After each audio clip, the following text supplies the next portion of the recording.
আসুন সবাই মিলে একতাবদ্ধ হয়ে এই অমানুষগুলোকে সামাজিকভাবে। লাইভে এসে এবার হাতুড়ি সিংয়ের মুখোশ খুলে দিলেন মাহমুদুল্লাহ রিয়াদ। প্রিয় দর্শক, সুপার এইটে আফগানিস্তানের বিপক্ষে মাহমুদুল্লাহ রিয়াদের 16 ব্যাটিং করেছিলেন।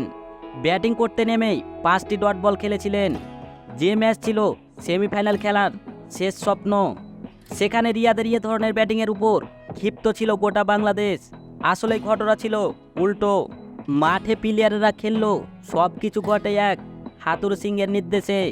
লাইভে এসে রিয়াদ বলেন, আমিও চেয়েছিলাম আমরা হারি বা জিতি সেমিফাইনালের জন্যই খেলবো, কিন্তু হাতুড়ি সিং আমাকে ব্যাটিং নামার আগে জানিয়ে দেন যে তুমি এখন ব্যাটিংয়ে নেমে উইকেট বাঁচিয়ে খেলার চেষ্টা করবে।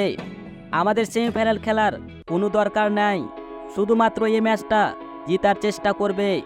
রিয়াদ বলেন, হাতুড়ি সিংয়ের নির্দেশ পেয়ে আমি শুধুমাত্র ম্যাচটি জয়ের লক্ষ্যে শুরুতেই কিছু ডট বল খেলেছি। আসলে আমার কিছু করার ছিল না। ম্যাচের এ টু জেড তার নির্দেশেই চলে। কোনো ক্রিকেটার তার কথার বাইরে গেলে সে তাকে দল থেকে ছাঁটাই করে দেন। এখন সময় হয়েছে হাতুড়ি সিংয়ের মতন অমানুষটাকে দল থেকে বাদ দেওয়া হোক।